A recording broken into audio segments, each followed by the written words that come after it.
Moi, je décide de fonctionner autrement. Moi, j'ai un client qui vient chez moi, je lui facture un bilan patrimonial. Ensuite, il y a un abonnement mensuel que je facture au titre de l'accompagnement pour, toutes les opérations.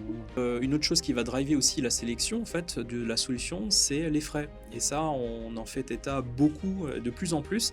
C'est quelque chose, dont les épargnants, prennent conscience de plus en plus que, avoir une assurance vie avec 2, 3, 4% de frais de versement, c'est quelque chose de Mmh. pas possible, en fait, au final. Parce que sur la durée, sur 20, 30 ans, c'est énormément d'argent. Qu'est-ce que tu penses des ETF? Les ETF, si tu veux, pour moi, tout le monde devrait en avoir dans son portefeuille, soit boursier, soit assurance vie, soit plan d'épargne retraite. Parce que... Bonjour Julien, Bonjour comment Célia, comment tu vas? très bien. Merci. Enchanté de faire ta connaissance, enfin. Ouais, moi de même, enfin, après tout ce temps, Ouais, quelques voilà, péripéties, ouais, effectivement. mais c'était pour la bonne cause. Bon, Exactement, ravie de comme tu faire ta dis. connaissance. Ravi également. Alors Julien, qui es-tu? Et est-ce que tu peux également nous exposer ton parcours? Oui, écoute, Julien, je suis conseiller en investissement financier et conseiller en gestion de patrimoine. Alors de base, je suis pas du tout du métier. Alors c'est vrai que quand j'aborde mes clients, c'est souvent quelque chose qui remonte, on me pose des questions à ce sujet. Parce que j'ai Qu'est-ce que travaillé tu faisais 14 avant? ans, j'ai travaillé 14 ans dans une entreprise de transport de voyageurs, donc rien à voir. À l'époque, j'ai commencé à l'atelier, je suis passé ensuite dans les bureaux, j'ai fait du commercial, etc. pour finir ensuite à la tête de l'entreprise, avant de me poser beaucoup de questions sur mon avenir, me poser des questions aussi sur ce qui me motivait au travail, etc. Et du coup, j'ai décidé de démissionner après 14 années. Donc, chose pas forcément très très facile, mais parfois il faut le faire, on va Qu'est- dire. Qu'est-ce qui t'a motivé? Ben, simplement, si tu veux, quand tu es 14 ans dans une entreprise, déjà, tu as fait un peu le tour. Hein, ça, c'est quand même quelque chose qui est indéniable. Quand tu vois toujours les mêmes têtes tous les matins, etc., même si tu as beaucoup de plaisir à les voir, c'est parfois un petit peu... voilà, tu te dis, mince, tu aimerais bien voir un peu autre chose.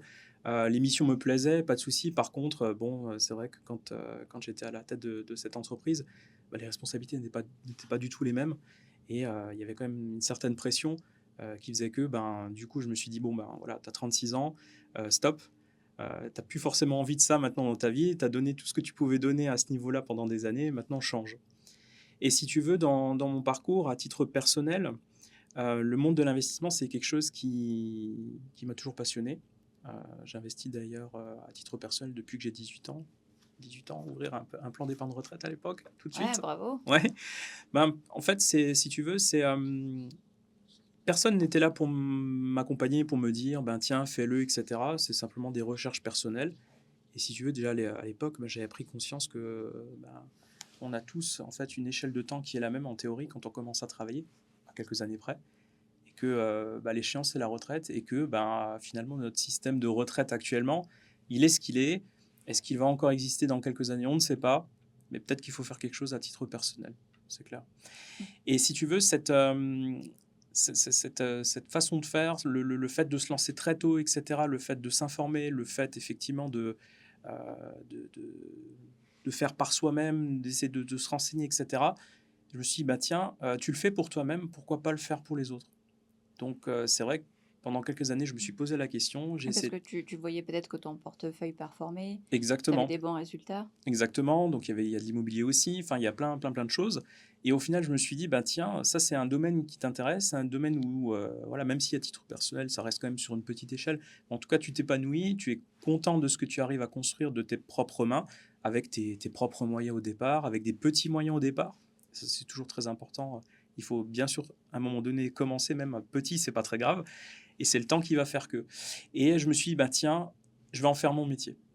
Donc forcément, quand tu n'es pas du tout dans le domaine, tu te poses plein de questions, tu te dis, tiens, comment que tu peux faire, etc. Donc du coup, je me suis formé pendant quasiment 2 ans, passé toutes les habilitations qu'il faut bien.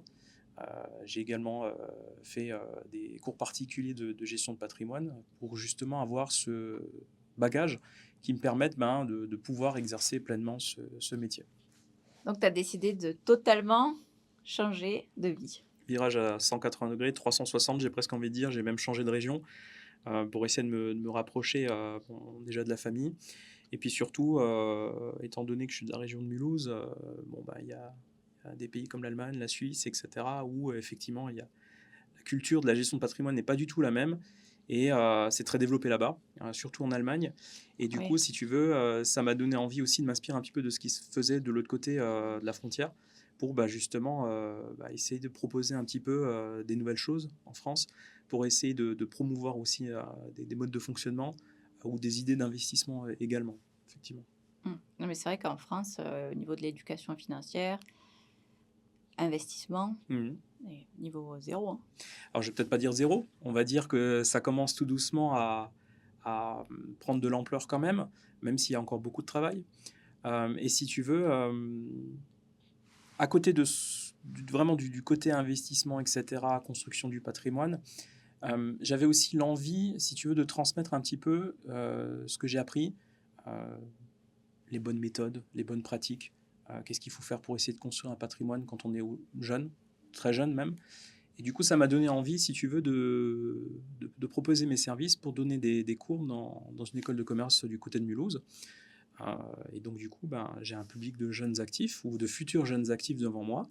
Et on voit des choses très, très basiques. La construction d'un budget, comment on le calcule, comment on peut le suivre, quelles sont les astuces pour justement essayer de limiter ses dépenses. Parce que souvent, on s'attarde sur les revenus, on pense que les revenus, c'est très, très important, mais finalement, les revenus, bien sûr que c'est important, mais le plus important, c'est la tenue des dépenses. Oui. Et ça, c'est Mm. souvent quelque chose qui est un peu occulté. Et malheureusement, c'est un thème, si tu veux, qui, à l'école, n'existe pas. Ça n'existe pas. En primaire, Ouais. tu n'apprends pas ça. Au collège, tu n'apprends pas ça. Au Mm. lycée, tu n'apprends pas ça. En école de commerce, tu n'apprends pas ça. Et hop, tu arrives à 18, 20, 25 ans dans la vie active. Et du coup, voilà, tu Comment, manques de bagages à ce niveau-là. comment gérer son budget? Comment gérer son budget? Et paradoxalement, je parlais tout à l'heure de l'Allemagne et de la Suisse. Ça, ce sont des thèmes qui sont justement enseignés à l'école, et dès l'école primaire. Ah, c'est vrai? Ouais, dès l'école primaire, ils ont vraiment cette culture qui est un peu différente de la nôtre, de se dire, tiens, l'argent est ce qu'il est, il doit être à notre service. On ne doit pas être dépendant, mais il doit être à notre service. Il faut savoir l'utiliser à bon escient. Et l'utiliser à bon escient, il y a des choses qui s'apprennent, et les choses, elles s'apprennent le plus tôt possible, donc du coup à l'école. Ok. Est-ce que tu as autre chose que tu voudrais rajouter sur ton parcours? Non, Aujourd'hui, tu as peut-être ton propre cabinet. exactement, Comment tu oui, es c'est vrai que j'en ai pas structuré parlé, tout à aujourd'hui? fait. Donc, j'ai mon propre cabinet de gestion de patrimoine et de conseil en investissement du côté de Mulhouse. Ça fait quasiment 2 ans maintenant que je me suis lancé. Au départ, j'ai fait le choix, un peu par défaut, pour être un peu accompagné, pour avoir un cadre, etc., de rejoindre un groupement de conseillers. Mais très vite, je me suis rendu compte finalement que ce n'était pas forcément le modèle que je recherchais, pour plein de choses, pour plein de raisons. Notamment parce que dans ce groupement-là, l'ensemble des conseillers qui appartiennent et qui sont adhérents à ce groupement-là prodiguent du conseil qu'on appelle non indépendant. Donc j'en parlerai tout à l'heure pour expliquer la différence. Mhm. Alors que de mon côté, voilà, j'avais vraiment à cœur de prodiguer plutôt du conseil complètement indépendant. D'accord. Et alors, qu'est-ce que tu proposes comme service aujourd'hui? Alors je propose des services pour les particuliers, donc qui ont des objectifs comme tout le monde. Hein, le financement des études des enfants, un achat immobilier, la préparation de la retraite, l'anticipation de la succession aussi. Gros problème en France, souvent un sujet qui n'est pas du tout abordé. Et c'est Ouais. souvent quand malheureusement Un peu le malheur tabou. arrive. Ouais, Ouais. c'est un peu tabou, Ouais. très justement comme tu dis. Et souvent c'est quand l'événement arrive qu'on se rend compte et qu'on se dit, tiens, mince, il aurait fallu que je fasse quelque chose. Mais souvent c'est trop tard. Ouais. Et en gestion de patrimoine, il y a des choses qui s'anticipent. Et l'anticipation, c'est d'ailleurs la meilleure chose à faire pour que ça soit le plus Mhm. performant possible. Donc, ça va être du conseil en investissement, ça va être de l'accompagnement aussi pour l'achat immobilier dans le neuf et dans l'ancien. Je suis très tourné vers l'investissement en bourse aussi via le plan d'épargne en action ou le compte titre ordinaire. C'est un peu mon cheval de bataille. En France, on est vraiment à la traîne par rapport à d'autres pays, notamment l'Allemagne, l'Angleterre et même les États-Unis. Ouais. Alors pourquoi ce choix-là? Pourquoi pousser ce type d'enveloppe et ensuite d'investissement? Tout simplement parce que on a beau dire effectivement c'est risqué, voilà, il y a ces sujets au marché financier, etc. Oui, on est d'accord, mais la clé c'est la location. La location, c'est la chose la plus importante et on peut très bien avoir un portefeuille boursier, soit en PEA, soit en CTO, qui est suffisamment diversifié, et qui dit diversifié dit avec un risque moindre. Minime. Ouais. Exactement, voilà, tout à fait. À côté de ça, je propose aussi des services pour les professionnels qui ont des problématiques de placement de trésorerie, qui ont des problématiques de mise en place d'épargne salariale, etc. Et l'idée, quand j'ai un professionnel en face de moi, c'est justement d'essayer de regarder ces deux aspects-là. L'aspect professionnel qui est très important, parce que souvent pour un professionnel, c'est la partie la plus intéressante et la plus, pour lui, hein, j'entends bien, la plus intéressante. Et surtout, c'est la partie avec laquelle il est confronté tous les jours, finalement. C'est d'abord le côté professionnel avant le côté personnel. Et ensuite, je vais vers le personnel où, effectivement, on va essayer de trouver des synergies entre les deux mondes. Et il y a beaucoup de synergies qui existent et il y a beaucoup de choses à faire, effectivement. Tout à fait. Et tu gères également d'un client des professionnels Oui. jusqu'à un certain chiffre d'affaires ou tu prends n'importe quel type de En professionnel? fait, si tu veux, je suis très ouvert parce que je me dis que la gestion de patrimoine, malheureusement, en France, c'est encore. Enfin, les gens ont l'impression que c'est surcoté, hein, que c'est quelque chose d'inaccessible, alors que pas du tout. À mon sens, tout le monde pourrait et doit faire appel à un conseiller en gestion de patrimoine. Et si tu veux, ça peut très bien être un solo entrepreneur, voilà, comme une entreprise, effectivement, une PME. Pour l'instant, j'ai pas forcément encore de clients parmi les ETI, mais en tout cas, parmi les PME, effectivement, j'en accompagne déjà, effectivement. OK. Et tu parlais tout à l'heure de non indépendant, Oui, indépendant. exact. Quelle est alors la différence entre le conseil en investissement non indépendant et indépendant?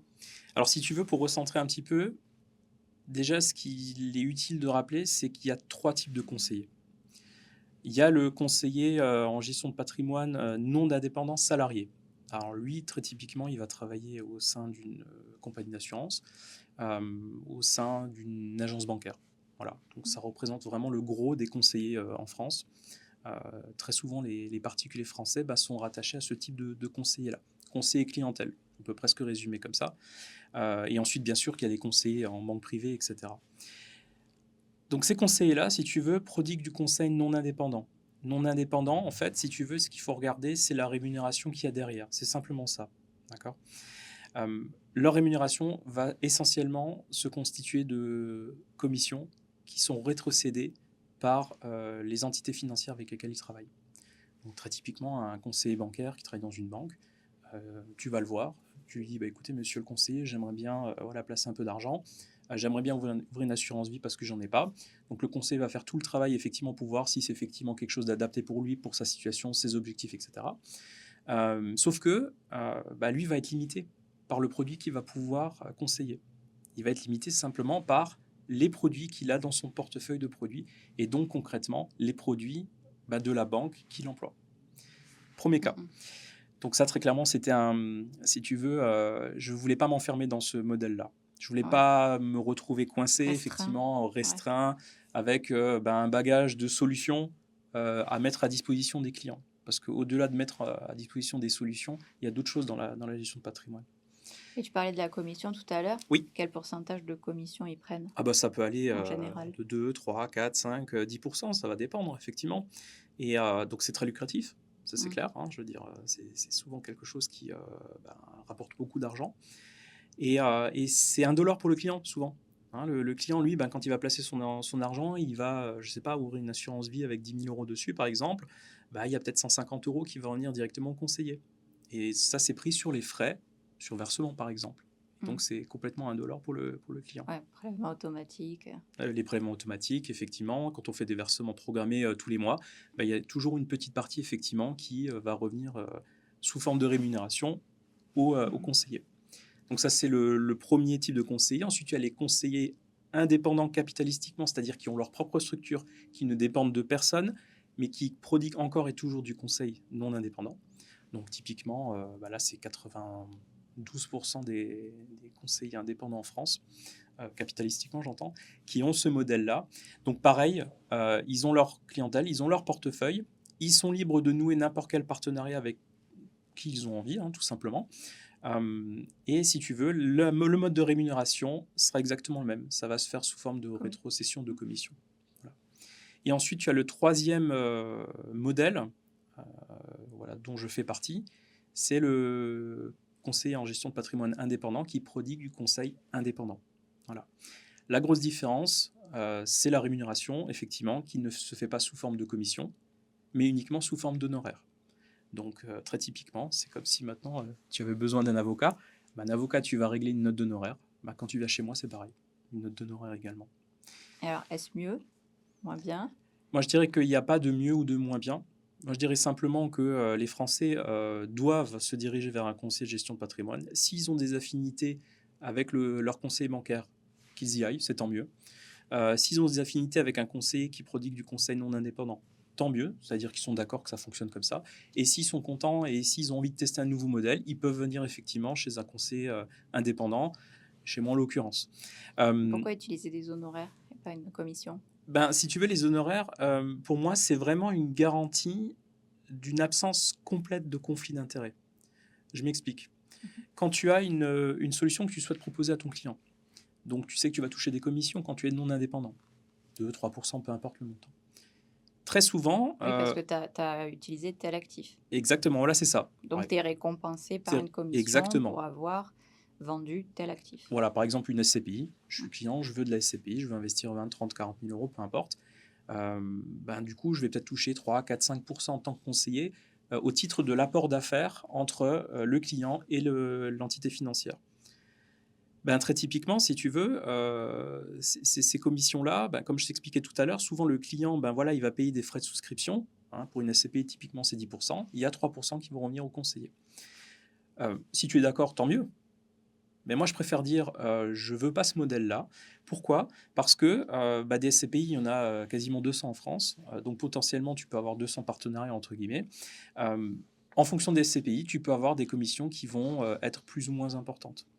Donc, en fait, tu as un peu ce conflit d'intérêt de dire, bah, tiens, mon client veut de la SCPI diversifiée, je vais lui proposer plutôt cette entité-là, peut-être parce que ma commission sera peut-être plus importante pour moi. Ma rémunération sera peut-être plus importante pour moi. Alors, c'est un peu un non-dit. Il y a une façade hein, qui, effectivement, Ouais. fait que, Ouais, bah, parce que les coms varient en fonction du produit. exactement, elle varie en fonction du produit. Et ça peut être tentant pour un conseiller de se dire, bah, tiens, je vais prendre le produit et je vais proposer le produit, même s'il est très bon, hein, mais le produit qui va me rapporter le plus. Ben, moi, je décide de fonctionner autrement. Moi, j'ai un client qui vient chez moi, je lui facture un bilan patrimonial. Ensuite, il y a un abonnement mensuel que je facture au titre de l'accompagnement pour ben, toutes les opérations Ce qui est plutôt nécessaires. bien, ça te permet d'échelonner. Oui, exactement, Ouais. voilà, tout à fait. Et si tu veux, ben, si je reçois des commissions, parce que j'ai aussi des partenariats, par exemple, avec des entités qui distribuent des SCPI, ben, ces commissions-là, je ne les garde pas pour être conforme à la MIF 2, la réglementation qui régit justement le conseil indépendant. Ben, je les redistribue, ces commissions, aux clients. Donc ça, c'est assez disruptif. On est effectivement que entre 5 et 8%, ça dépend des chiffres, ça dépend des années, 5 à 8% des conseillers en France à adopter ce modèle-là. Mais pour moi, si tu veux, c'était vraiment ce modèle qui était complètement libre de tout conflit d'intérêt. Je ne me pose pas la question de savoir si cette SCPI ou cette SCPI ou tout autre produit financier me rapporte plus de commissions ou non. Je ne me pose pas du tout la question. La question que je me pose, c'est bah, j'ouvre le capot, je vais voir si on parle toujours de la SCPI par exemple, c'est un bon exemple. Ben, si effectivement, bah, quel est l'écart entre la valeur de reconstitution et la valeur du prix de la part de la SCPI? Est-ce qu'on n'est pas trop éloigné, etc.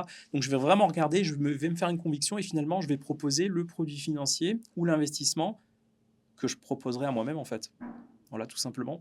Et je ne vais pas du tout avoir ce biais de me dire, bah tiens, quel est peut-être ce produit qui va me rapporter le plus?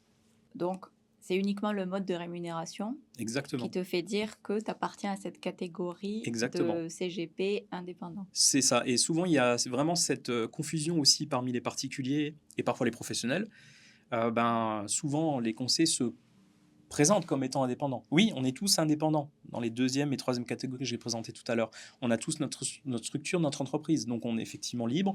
On choisit avec qui on a envie de travailler. On a de compte à rendre à personne. Ça, c'est clair. Par contre, la seule chose qui nous différencie, effectivement, c'est si tu veux, le mode de rémunération et uniquement le mode de rémunération. Petite parenthèse, on est un des seuls pays européens où ça existe encore, ce mode de rémunération-là. Tu vas en Allemagne ou en Royaume-Uni, etc., ça n'existe plus. Ça fonctionne uniquement par honoraire. Et c'est une Ouais, habitude. d'accord. Ouais. Et pourquoi ça bouge pas en France? Ben, tout simplement parce que 95% des conseillers qui ont Vaut mieux. le... Ben, en fait, non, je pense que si tu veux, c'est un état de fait, c'est quelque chose qui existe depuis très très longtemps. Bien sûr que c'est relativement lucratif, c'est clair, hein, pour un conseiller qui fonctionne comme ça, s'il est bon, oui, il peut effectivement bien s'en sortir, il n'y a aucun souci par rapport à ça. Et je pense très sincèrement qu'il y a une forme de lobby derrière qui fait que effectivement les choses ont un peu de mal à bouger. Il faut savoir qu'au mois d'avril, au niveau européen, la réglementation RIS a failli du coup mettre fin à ce mode de fonctionnement-là, les commissions, hein, mettre fin carrément aux commissions. Il y a un sursis de 5 ans. Donc pendant 5 ans, on va encore avoir ce modèle-là. Mais je pense que très sincèrement, d'ici quelques temps, peut-être dans 5 ans, hein, c'est la prochaine échéance, ben, peut-être que ce modèle, voilà, ça sera terminé. L'Union européenne sera là pour nous dire stop, passez tous selon le modèle ben, du conseil complètement indépendant. Et si tu veux, dans ma réflexion, je me suis dit, ben, tiens, je vais le faire tout de suite. Comme ça, j'aurais peut-être pris une longueur d'avance Mmh. par rapport à mes concurrents et mes confrères plus tard. Pionnier. Peut-être, on verra, c'est l'avenir qui nous le dira. Est-ce que tu le sais, quel est le pourcentage de conseillers en gestion de patrimoine qui se font payer en honoraire et non pas en commission? Oui, on est entre 5 et 8 en Ouais, fonction des années, donc c'est vraiment très très peu. ouais. C'est très compliqué d'en trouver. Souvent, quand je rencontre des personnes, des clients, donc j'ai des clients qui étaient peut-être chez un autre CGP juste avant, qui désiraient changer pour X ou Y raison, ben, c'est quelque chose qui est quand même assez disruptif. Ils n'ont pas forcément l'habitude. Ah bah tiens, mais c'est combien? Est-ce que ça va coûter cher, etc. Quand je leur explique le mode de fonctionnement, quand je leur explique aussi que bah, finalement, derrière des honoraires, il y a du travail. Et finalement, moi, je facture mon travail, le temps que je vais passer à accompagner mon client. Je ne vais pas, si tu veux, récupérer simplement des commissions parce que j'ai vendu un produit. Ouais. C'est là toute la différence. C'est-à-dire que je peux très bien avoir des clients qui ne veulent pas investir, qui ont déjà tout ce qu'il faut, qui ont déjà un Mmh mh. portefeuille très développé, etc. Mais simplement qui ont peut-être besoin de revoir leur allocation, qui ont peut-être besoin finalement peut-être de conseils purs pour préparer peut-être la transmission. Un conseiller non indépendant, bien sûr qu'il pourra donner ce conseil-là, mais souvent il ne sera pas forcément rémunéré pour Mmh. ça. Ouais. Ouais, et puis il sera drivé par, la commission Oui. Il y a et toujours ce risque. mmh mh. Alors comme dit, moi je tire pas du tout sur les conseillers non Oui, indépendants. il faut C'est pas en faire une pas généralité, en faire une généralité, absolument mais pas. c'est un risque qui C'est un existe. risque. Et si tu veux, en étant passé par là pour lancer mon cabinet à l'époque, euh, je me suis dit, ouais, en fait, il y a un conflit avec toi-même. C'est pas comme ça que tu vois le conseil. Mmh. Et conseil, ça veut dire ce que ça veut dire conseil avant tout et pas vendre d'un produit. Moi, j'ai un client qui Mmh. veut pas investir, c'est pas grave. Il veut peut-être autre chose. Il veut Mmh. peut-être qu'on revoie son portefeuille boursier. Il veut peut-être effectivement qu'on essaie d'anticiper, si tu veux, la succession. Hein, lui donner des conseils vraiment strictement de gestion de patrimoine. Et un conseiller non indépendant, ça sera peut-être, il pourra le faire. Il est en capacité de le faire. Il a la formation. Il n'y a aucune différence par rapport à ça. Par contre, il sera, si le client ne veut pas investir à côté, ça sera peut-être un peu plus délicat pour lui parce qu'il se dira, tiens, mince, je vais te donner du conseil, mais comment que je vais être rémunéré? Alors, il va avoir la possibilité de facturer des honoraires aussi, c'est possible, mais très peu le font, effectivement. Et mis à part le mode de rémunération, qu'est-ce qui te différencie des autres conseillers en gestion de patrimoine? Alors, il y a une chose fondamentale à mon sens, le fait que je ne me limite pas aux partenaires avec qui je travaille. Euh, Potentiellement, demain, j'ai un client, je reparle de la SCPI parce que c'est un bon exemple. J'ai un client qui souhaite investir en SCPI, je détecte que c'est effectivement quelque chose qui rentre dans ses objectifs, dans son allocation patrimoniale, etc. Ben, je peux potentiellement conseiller toutes les sociétés de gestion sans limite, même si je n'ai pas forcément de partenariat avec cette société de gestion. J'ai le droit de le faire, ce n'est pas un souci. Pourquoi? Parce que finalement, comme je suis rattaché à personne en tant que tel, même si j'ai quelques partenariats, pour des questions de facilité et puis de logistique, on va dire, hein, de mise en Mmh. place de solutions, je peux très bien proposer effectivement un partenaire, voilà, une nouvelle offre qui vient de sortir sans forcément avoir de partenaire avec lui, et je peux proposer cette solution-là. Pourquoi? Parce que je ne retirerai pas de commission, Mmh. et du coup, en échange, je facturerai mes honoraires au titre du conseil que je vais donner à mon client. Ah, très bien. Ouais, c'est honorable. Ouais, vraiment, je pense que tu as le bon état d'esprit. Bah, ton objectif final, c'est de faire en sorte que ton client il ait le meilleur portefeuille possible. Oui, le meilleur portefeuille possible. Alors, être le meilleur, ça n'existe pas. Hein. Je me dis que toujours, il y Mais a... déjà, voilà, faire au mieux, être. Exactement, exactement, ouais, tout à fait. Mmh. Non pas que chez les conseillers non indépendants, il n'y a pas de bonne solution, c'est pas vrai. Il y a des bonnes solutions. Oui, bien sûr. Je les propose également. Il n'y a aucun souci par rapport à ça. Sauf que j'ai cette possibilité de voir vraiment à 360 autour de moi et de me dire, tiens, là aujourd'hui, il y a quelque chose d'intéressant qui vient de sortir, euh, une Mmh. assurance vie, peu importe, etc. Oui. Je vais la proposer. Tu te restreins pas parce que tu Non, dis pas: «Non, là, j'ai pas de partenariat, donc je vais pas le exactement. proposer à mon client». Et il y a une autre chose qui va driver aussi la sélection en fait, de la solution, c'est les frais. Et ça, on en fait état beaucoup, de plus en plus. C'est quelque chose dont les épargnants prennent conscience de plus en plus que avoir une assurance vie avec 2, 3, 4% de frais de versement, c'est quelque chose de Mmh. pas possible en fait, au final. Parce que sur la durée, sur 20, 30 ans, c'est énormément d'argent, Mmh. tu vois. Donc en fait, Ouais. moi je préfère conseiller maintenant des contrats d'assurance vie qui sont très faibles en frais. typiquement du 0,5% par an, ça se trouve. Euh, Bien sûr qu'il n'y a pas de commission derrière, vu qu'il n'y a pas de frais. Pas de frais de versement, pas de frais d'arbitrage, mais du coup, quand tu n'as pas comment dire, quand tu n'as pas de frais ou tu as des frais vraiment au rabais entre guillemets, ça ne veut pas dire que la solution n'est pas bonne. Au contraire, tu as déjà une avance sur ta performance avant même d'avoir fait ton allocation au final. Oui, parce que in fine, avec ces 2-3% de frais, Oui. sur le long terme, c'est combien de pourcentage de tes gains qui part en frais? 50-60%? C'est très difficile déjà à savoir parce que finalement, il y a quand même un certain flou dans la profession, même si on a une obligation légale effectivement de donner les frais qui sont à chaque fois ponctionnés chaque année, etc. Mais finalement, les gens n'en prennent pas conscience et ils ne font pas attention à ça. Moi, c'est simple, demain, une assurance vie, les seuls frais qu'il y a sur cette assurance vie, c'est 0,5% de l'encours sur l'année. Et c'est tout, ça s'arrête là. Il n'y a pas de frais de surversement, il n'y a pas de frais sur arbitrage, il n'y a pas de frais de sortie, il n'y a rien. Et ensuite, à côté de ça, pour le conseil, il y a une facturation d'honoraires, effectivement. Ok. De mon Donc toi, côté. tu es très vigilant quant à ces frais. Oui, parce que je me dis que des frais, enfin, les frais, c'est un peu le nerf de la guerre. Ce que tu disais au tout début de Oui, l'émission, c'est surtout gérer ses dépenses. exactement. Ça fait écho effectivement à ce que je disais tout à l'heure. Ça paraît rien, une assurance vie qui a 1% de frais de gestion par an, si tu la compares à 0,5% de frais de gestion avec un autre contrat, mais sur 20, 30 ou 40 ans, c'est énorme. C'est énorme.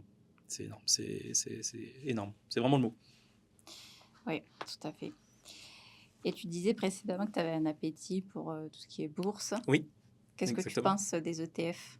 Les ETF, si tu veux, pour moi, tout le monde devrait en avoir dans son portefeuille, soit boursier, soit assurance vie, soit plan d'épargne retraite, parce qu'on peut les loger effectivement dans quasiment toutes les enveloppes qui sont à notre disposition. Typiquement, si tu regardes les chiffres de 2022, dans une allocation type équilibrée, les ETF représentent 2,8% des fonds sélectionnés. C'est très peu. C'est tout 2,8%. Ah ouais, ça passe à 10% pour les profils offensifs. 2022, ça a évolué. 2023, 2024, j'ai pas les chiffres encore forcément. Mais en tout cas, c'est quelque chose qui n'est pas forcément mis en avant par les CGP, voire pas du tout. Pourquoi ? On est toujours dans cette logique effectivement de commission. Un ETF, très typiquement, en moyenne, va coûter à l'année entre 0,15, 0,20, 0,25% par an. Un CGP n'a aucun intérêt, CGP non indépendant, n'a aucun intérêt finalement de pousser ce type de produit-là, parce qu'il ne va rien en retirer, voire quasiment rien. À côté de ça, il va peut-être préférer un fonds de gestion active, où là, effectivement, à l'année, c'est 3%, et lui va en récupérer une petite partie également à la fin de l'année. Ouais, c'est toujours le même argument, c'est la commission. Exactement, on revient toujours là. Tout à fait. Est-ce que tu peux peut-être, juste pour les personnes qui nous écoutent, rappeler brièvement ce qu'est un ETF ? Alors, un ETF, c'est un instrument financier qui s'échange sur des places financières, qui ont pour vocation de suivre un indice, donc de suivre la performance, de répliquer la performance à la hausse ou à la baisse. Et ça, c'est important de le dire, parce que souvent, c'est un peu occulté. On entend beaucoup, tiens, les ETF, c'est super performant. Mets tout ton épargne sur un ETF monde, tu verras, tu vas surperformer le marché. En fait, non, ça peut bien sûr répliquer à la hausse. Donc, si très typiquement un ETF qui suit le CAC 40, par exemple, si aujourd'hui si le CAC 40 fait plus de 2%, l'ETF va faire plus de 2%. En tout cas, il va essayer de se rapprocher de cette performance-là. Par contre, si on regarde un petit peu l'actualité, effectivement, qui s'est déroulée la semaine dernière, le CAC 40 a perdu 6% sur la semaine. Donc, un ETF qui réplique le CAC 40, il va perdre effectivement dans sa valeur liquidative 6% également. Alors, tu as fait investir tes clients là ou pas ? En fait, le but, c'est toujours pareil, si tu veux, c'est pas de mettre tous ses œufs dans le même panier. Et ça, c'est vraiment un précepte qui est immuable en gestion de patrimoine. On a tous ce biais de se dire, tiens, j'investis mon argent dans le CAC 40, je soutiens les 40 plus grandes entreprises françaises, etc. Mais tu as toujours un risque. Alors, il y a les risques de liquidité, il y a le risque de contrepartie, il y a le risque de perte en capital, mais il y a surtout un risque auquel on n'avait pas forcément pensé, c'est le risque politique. Et c'est ce qui s'est passé effectivement la semaine dernière. Et donc, pour mes clients, alors j'ai des clients qui ont bien sûr des ETF adossés au CAC 40, mais pas que. Ça représente finalement qu'une toute petite partie du portefeuille d'ETF que je vais leur conseiller et que je leur conseille. Donc oui, cet ETF a peut-être perdu pas mal la semaine dernière, mais à côté de ça, si on a un ETF qui est adossé au Nasdaq, le Nasdaq a fait 3% la semaine dernière. Donc au final, la diversification permet de diminuer le risque. Oui, mais justement, l'ETF, il a diminué de performance, mais c'est peut-être une opportunité justement d'investir sur exactement. ETF. Oui, comme tu dis, c'est une autre règle d'or dans l'investissement, même si bien entendu, il faut faire attention, il ne faut pas faire n'importe quoi. Il ne faut pas forcément racheter quand ça baisse trop, mais il y a des opportunités et actuellement, je pense que c'est une opportunité effectivement pour l'avenir, tout en restant effectivement diversifié. Est-ce que tu proposes des modèles de portefeuille d'ETF? Oui, tout à fait. Ça, c'est un peu la nouveauté. C'est un peu, si tu veux, c'est quelque chose qui, à mon sens, on est déjà très peu à promouvoir parmi les CGP, les ETF, mais promouvoir des modèles de portefeuille d'ETF, on n'est pas beaucoup, effectivement. Oui. Donc ça, c'est effectivement un nouveau service que j'ai lancé très récemment. Et si tu veux, le but, c'est quoi? C'est vraiment de construire un portefeuille exclusivement constitué d'ETF, avec à l'intérieur des ETF d'actions, des ETF en obligations, également des ETF adossés à des matières premières, etc. Le but, c'est d'avoir quelque chose de diversifié, c'est d'avoir quelque chose qui colle aux objectifs du client, Mhm. sachant qu'on ne va pas investir dans des ETF si on a un objectif qui est court terme, moins de 5 ans. Enfin, pour moi, c'est une bêtise de le faire. C'est uniquement, Oui. effectivement, pour quelque chose de moyen long terme. Donc plus de 5 ans pour toi. Ouais, plus de 5 ans, effectivement. En dessous de 5 ans, on est trop sujet en fait aux fluctuations du marché. Et ça, souvent, en France, on n'aime pas la volatilité.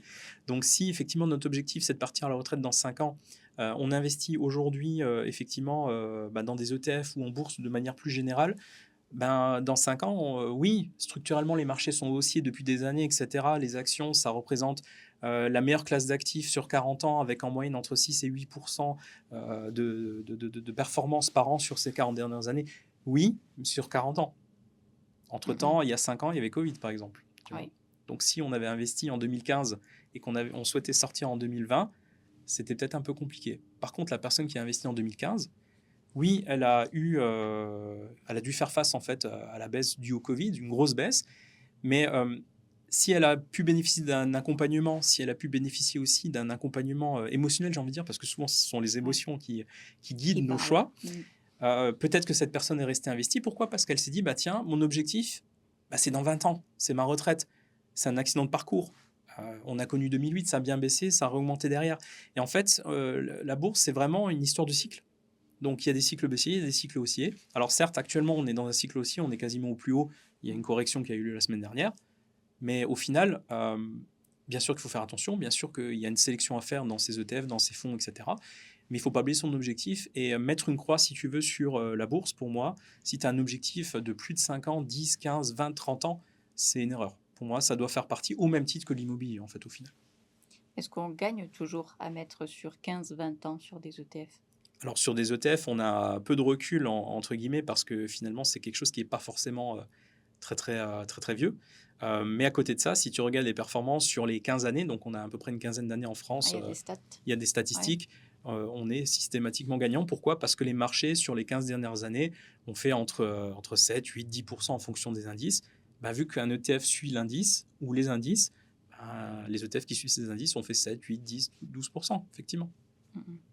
Et donc, tu as constitué certains portefeuilles d'ETF, Oui, des modèles types. exact. Qu'est-ce que tu y mets alors à l'intérieur? Alors, ça va vraiment dépendre de l'objectif du client et du profil investisseur, de sa tolérance au risque. Tu ne vas pas mettre dans ce portefeuille d'ETF un ETF sur le Nasdaq, où il y a des valeurs technologiques très sujettes à la volatilité, avec en plus de ça un autre ETF sur un petit pays et un dernier ETF adossé, je ne sais pas moi, sur la S&P 500. Non, ça va être un portefeuille qui va finalement avoir un profil de risque trop important pour quelqu'un qui sera peut-être plus équilibré. Tu vois. Donc le but, c'est quoi? C'est d'abord de faire l'étude, au même titre qu'on le fait dans un bilan patrimonial, l'étude du profil investisseur du client. On va essayer de voir effectivement quelle est sa tolérance au risque, quelle est sa capacité à encaisser la volatilité. Ça aussi, c'est important. Typiquement, le type de question que je vais leur poser, c'est tiens, demain, ton ETF ou ton portefeuille perd 5-6% en 3 jours, comment que tu réagis? Est-ce que tu vends tout? Est-ce que tu conserves ou est-ce que tu en profites pour acheter parce que tu sais que c'est peut-être des points d'entrée, que c'est quelque chose qui, au final, sur la durée, vu que tu as un objectif de long terme, ça va être peut-être gagnant. Et là, en fonction, ensuite, je vais dimensionner mon portefeuille. Donc, il y a des portefeuilles modèles, effectivement, par type d'investisseurs, défensifs, équilibrés, offensifs, dynamiques, etc. Et ensuite, je vais les adapter vraiment en fonction de la sensibilité du client. C'est-à-dire que si maintenant j'ai quelqu'un en face de moi qui a une sensibilité ESG, qui a à cœur d'investir dans des solutions qui Oui. respectent l'environnement, dans des entreprises qui ont une politique ESG vraiment favorable Et qui le comprend. et qui le comprend, Ouais. etc., ben, je vais l'accompagner pour lui expliquer où est-ce que va son argent et je vais sélectionner pour lui effectivement les ETF qui respectent ces critères-là. Donc finalement, on peut vraiment partir de modèles qui sont, si tu veux, c'est pas général, ils sont déjà ciblés par profil, Mhm. mais ensuite à l'intérieur, si j'ai quelqu'un qui a vraiment une forte conviction pour un pays, pour une thématique, euh, pour de l'ESG, etc., je vais pouvoir affiner avec lui et ensuite lui proposer vraiment ce portefeuille-là, effectivement. Sachant qu'il est tout à fait possible aussi, alors encore pas actuellement, ce ne sont pas des ETF à proprement parler, mais actuellement, il est possible effectivement d'investir son argent dans des ETC, des instruments financiers qui suivent le cours des crypto-monnaies. Donc, ils n'ont encore pas la réglementation ETF, comme c'est le cas aux États-Unis, mais actuellement, il y a des émetteurs en Europe qui proposent ces ETC qui permettent justement de s'exposer un petit peu à la crypto-monnaie. Donc, je peux également aussi proposer ce type d'investissement pour les plus téméraires, les plus courageux et celles qui veulent vraiment, les personnes qui veulent vraiment capter un D'accord. petit peu cette performance. Si tu sens un attrait pour la crypto, tu proposes les ETC. Exactement. Et alors, c'est vrai que la crypto, si tu veux, c'est quelque chose qui prend vraiment de plus en plus d'importance dans les discussions du quotidien. On entend de plus en plus parler. Les Français sont, je ne vais pas dire qu'ils sont friands, mais ça commence vraiment, surtout les jeunes, hein, les moins de 30 ans, Ouais. et ils ont vraiment cette... je pense qu'ils ont baigné dedans très Mhm. jeunes. Et du coup, il n'est pas rare que je rencontre effectivement des clients qui me sollicitent pour investir en crypto-monnaie, sachant que je fais aussi de la crypto-monnaie, de l'investissement en crypto-monnaie en dehors de portefeuille d'ETF, effectivement. Ok. Donc, tu parles en connaissance de cause. Alors, disons voir que c'est pour moi une classe d'actifs. Il ne faut pas faire n'importe quoi. Non. C'est très risqué, Ouais, c'est très volatile. c'est très volatile. Mais à côté de ça, si effectivement on a les reins solides, que notre objectif est très long terme et qu'on met vraiment un saupoudrage de son épargne Oui. là-dedans, pourquoi pas? Oui, Pour moi, comme ça tu fait disais, sens. diversifier. Exactement, c'est de la Mhm. diversification. Et tu utilises des enveloppes particulières, par Oui, exemple PEA. exactement. Donc tous ces portefeuilles, si tu veux, sont éligibles soit au PEA, soit à l'assurance vie, soit au plan d'épargne retraite également, ou au Mhm. compte titre ordinaire. Donc ça va vraiment être Ok. en fonction de ce que le client sollicite, sachant que à chaque fois, derrière mon travail, ça va être aussi de sélectionner finalement les meilleures enveloppes. Les PEA avec les sans droit de garde, les PEA avec finalement les meilleurs tarifs de courtage. Pour les CTO, c'est pareil. Pour le Mhm. PER, les frais de gestion les moins importants et les assurances vie, les frais de gestion aussi les moins Mhm. importants. Absence de frais de versement également. On y revient encore. On y revient Les encore. frais. Tout est lié Les pour moi. dépenses. Ah oui, oui, non, Exactement. c'est sûr. Tout est lié. Et mis à part les ETF, est-ce que tu préconises d'autres types d'actifs? Alors, si tu veux, tu peux pas tout mettre tes œufs dans le même panier, hein, c'est toujours Mm. pareil. Je reviens toujours à cette maxime qui est pour Ouais. moi très importante. À côté de ça, l'immobilier, bien sûr qu'il faut continuer à en faire. Alors, on entend beaucoup en ce moment, les taux sont très élevés, etc. Non, ils ne sont pas élevés, ils sont normaux. Oui.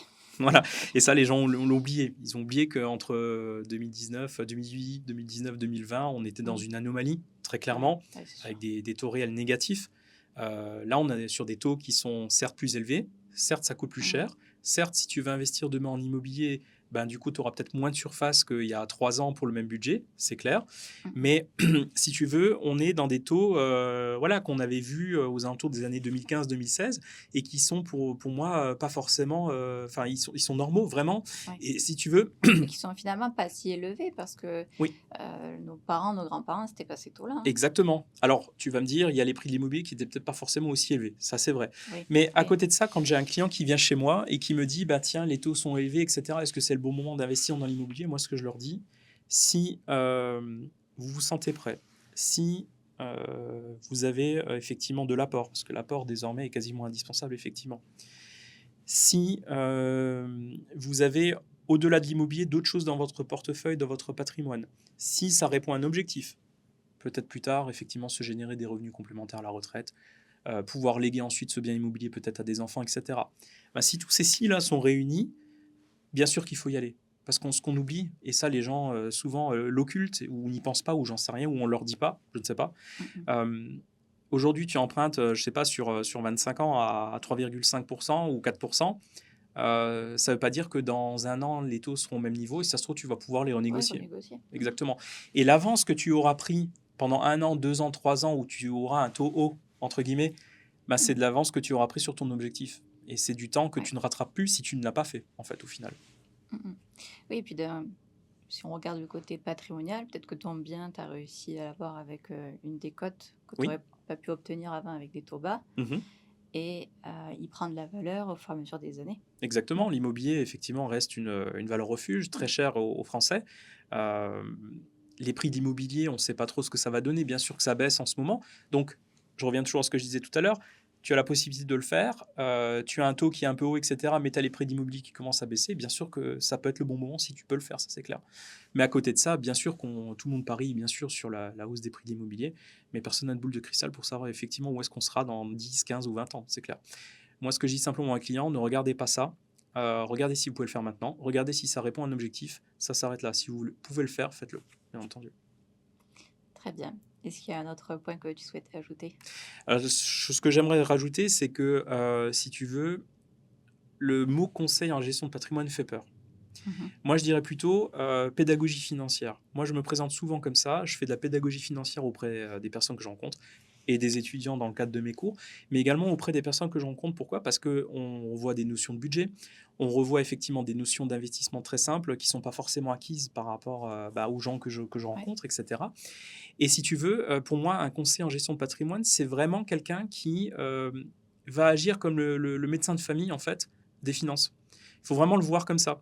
Quand on sollicite un conseiller de gestion de patrimoine, souvent on a envie que ça soit une relation avec lui qui soit basée sur la confiance, qu'il y ait une relation de transparence, etc. Et c'est Mmh. ce que j'essaye au maximum et dans tous les cas de promouvoir. Et par ma rémunération qui est du coup effectivement voilà, assez, je ne vais pas dire unique, mais pas loin, mais aussi par le contact que tu vas avoir avec la personne, par la présence que tu vas avoir avec lui. Très typiquement, quand les marchés sont un peu chahutés, Ouais. j'attends pas que le client m'appelle, je l'appelle. Je dis écoutez, voilà, il se passe ça. Pour l'instant, les marchés détestent l'incertitude. On est en pleine incertitude. Pendant 3 semaines, ça risque d'être peut-être un peu compliqué. On attend de voir. On arbitre s'il y a besoin d'arbitrer, effectivement, si vous le souhaitez. Mais attention, gardez bien votre objectif en tête. Posez-vous les bonnes questions. Regardez si c'est peut-être pas le moment, peut-être dans 2, 3 jours, hein, le temps que ça stabilise un petit peu, de remettre peut-être une pièce dans la machine pour essayer de capter effectivement des bons points d'entrée. Et si tu veux, tous ces conseils-là que je donne, cet accompagnement, moi, c'est quelque chose qui me motive au quotidien. C'est la partie que je préfère, en fait, c'est justement de pouvoir accompagner mes clients et leur donner tout le conseil dont ils ont besoin. Parce que, au-delà de la mise à disposition de solutions, parce que je ne dis pas vente, je ne vends pas de solutions, du coup, vu Mmh. que je vends mon temps, pour Ouais. revenir un petit peu à ce que je disais tout à l'heure par rapport à mes rémunérations, si tu veux, les gens ont besoin de conseils. Et ça, je pense que c'est quelque chose... alors, je pense pas que tous les conseillers présents en France l'oublient. Je pense qu'on a tous en nous cette envie de conseiller, qu'on a tous cette envie de donner les meilleurs conseils à notre client. Euh, mais je me dis que quand tu as un modèle qui est le mien, avec effectivement une facturation d'honoraires, etc., les clients ont conscience qu'ils payent un service, ils payent du temps qu'il y a derrière et ils payent du conseil et de l'accompagnement. Et quand les gens ont compris ça, je me dis que ma mission, elle est acquise et on est parti pour, je l'espère, de nombreuses années de collaboration dans le domaine. Superbe. Si la personne qui nous écoute souhaite te contacter, bénéficier de tes conseils, de ta Oui, transparence, oui. où est-ce qu'elle te trouve? Où est-ce qu'elle te contacte? Alors, je suis très présent sur LinkedIn. J'essaye de publier le plus souvent possible sur des thèmes de pédagogie financière, sur des notions d'investissement, sur des solutions aussi parfois, parce que parfois j'ai des convictions pour certaines solutions et j'aime bien les mettre en avant aussi. Donc, ils peuvent me contacter en message privé directement là-dessus. Ils peuvent me contacter directement par mail également. Via mon site internet, j'ai, si tu veux, un formulaire qu'ils peuvent Mm. utiliser. On Et pourra, on pourra l'indiquer. on Mm. l'indiquera effectivement. Et bien entendu, par téléphone, et on pourra l'indiquer sans aucun problème. Dans tous les cas, je suis disponible. Je ne vais pas dire 24 heures sur 24, 7 jours sur 7, mais pas loin, dans tous les cas. Très bien. Merci beaucoup, Julien. Merci Célia pour ton accueil.